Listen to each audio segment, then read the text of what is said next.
আসসালামু আলাইকুম। জানিয়ে দেব আমাদের হাতে আসা সর্বশেষ গুরুত্বপূর্ণ সংবাদ। শুরুতেই সংবাদ শিরোনাম।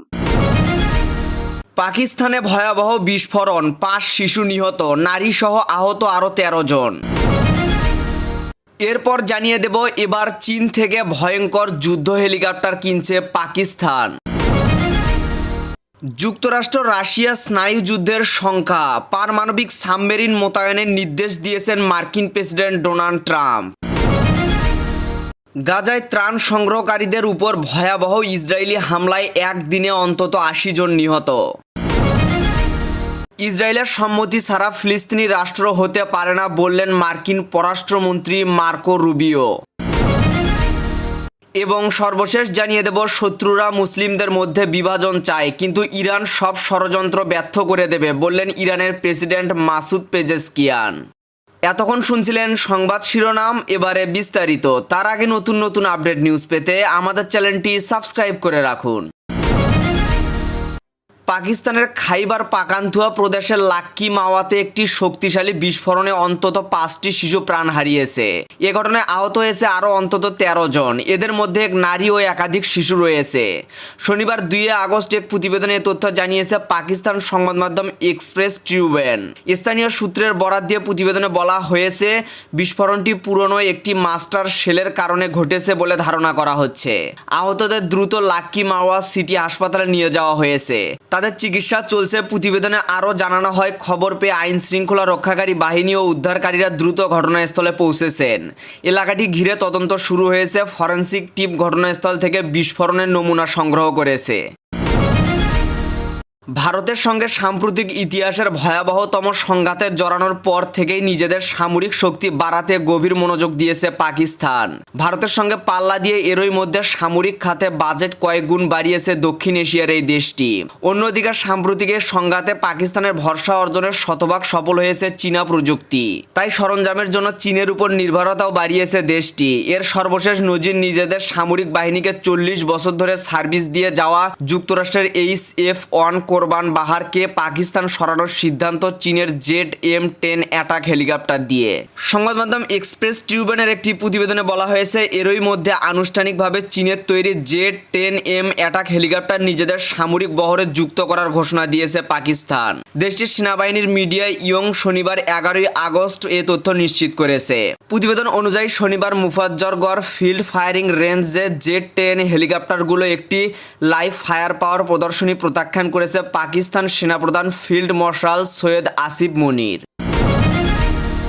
রাশিয়ার সাবেক প্রেসিডেন্ট দিমিত্রি মেদভেদের হুঁশিয়ারির পর স্নায়ুযুদ্ধের যুগের কৌশল অনুসরণ করে দুটি পারমাণবিক সাবমেরিন মোতায়েনের নির্দেশ দিয়েছেন মার্কিন প্রেসিডেন্ট ডোনাল্ড ট্রাম্প। যুক্তরাষ্ট্রের এই পদক্ষেপ আন্তর্জাতিক মহলে উদ্বেগ তৈরি হয়েছে। অনেকে বলছে বিষয়টি স্নায়ুযুদ্ধের যুগে ফিরিয়ে আনতে পারে। সাম্প্রতিক মার্কিন প্রেসিডেন্ট ডোনাল্ড ট্রাম্প রাশিয়ার অর্থনীতিকে মৃত বলে কটাক্ষ করেন।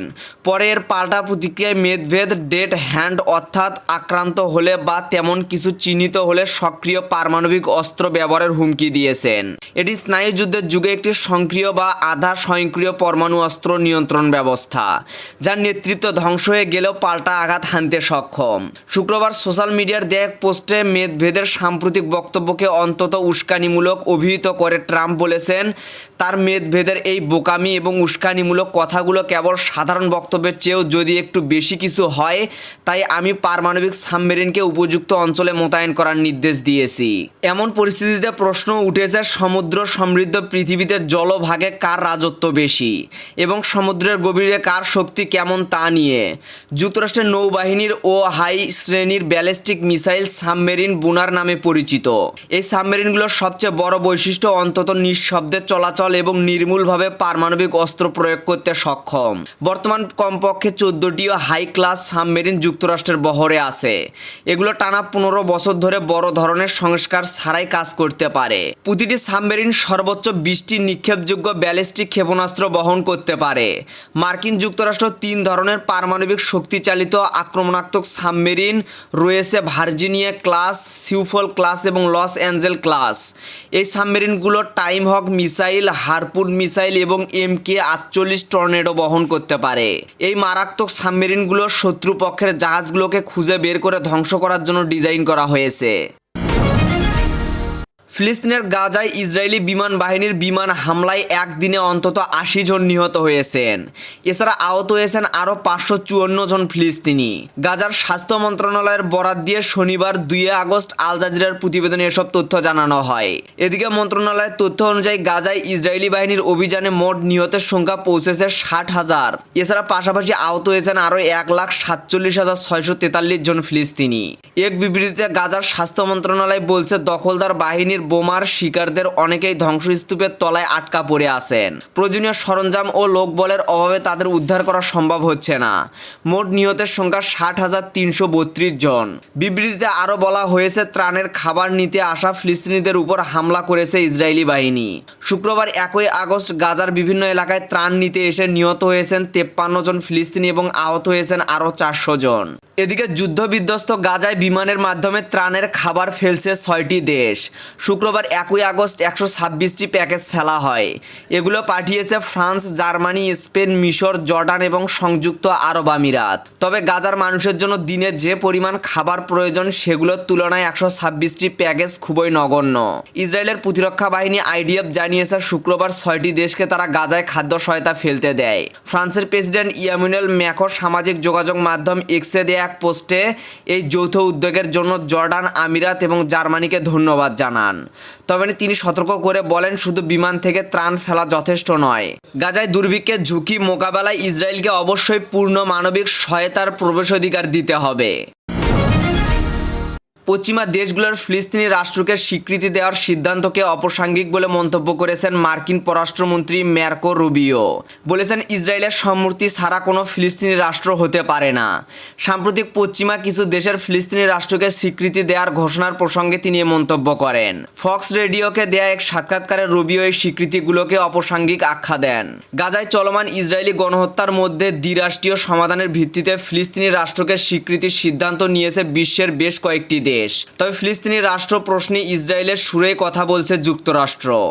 পশ্চিমা দেশগুলোর সিদ্ধান্তে কঠোর প্রতিক্রিয়া জানিয়েছে দেশটির প্রেসিডেন্ট ডোনাল্ড ট্রাম্প।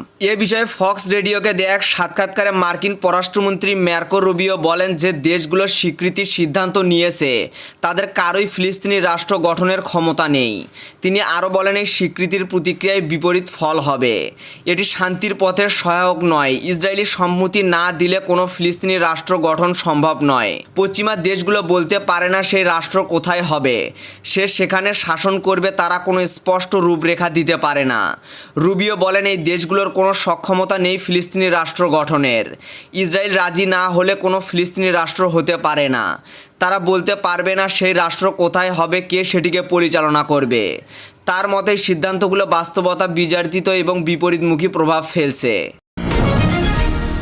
ইরানের প্রেসিডেন্ট মাসুদ পেজিশকিয়ান বলেছেন, তেহরান ও ইসলামাবাদের মধ্যে বাণিজ্যিক সম্পর্ক ইতিবাচক এবং উভয় দেশের বাণিজ্য $10 বিলিয়ন উন্নতি করার পরিকল্পনা রয়েছে।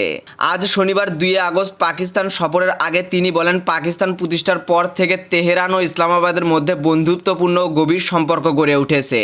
দুই দেশের মধ্যে অর্থনীতি, বিজ্ঞান, সংস্কৃতি এবং সীমান্ত নিরাপত্তা নানা খাতের সহযোগিতা রয়েছে বলে উল্লেখ করেন তিনি। পাশাপাশি ইরান ও পাকিস্তানের জনগণের মধ্যে ঐতিহাসিক বন্ধনের কথাও তুলে ধরেন প্রেসিডেন্ট। সাম্প্রতিক যুক্তরাষ্ট্র ইসরায়েলের আগ্রাসনের সময় পাকিস্তান যেভাবে তীব্রভাবে নিন্দা জানিয়েছে এবং ইরানের সার্বভৌমত্ব রক্ষার প্রস্তুতি প্রকাশ করেছে, তার জন্য কৃতজ্ঞ জানান পেজিশকিয়ান। এখন এই পর্যন্তই ছিল। পরবর্তী আপডেট নিউজ জানতে আমাদের চ্যানেলের সাথেই থাকুন। ধন্যবাদ।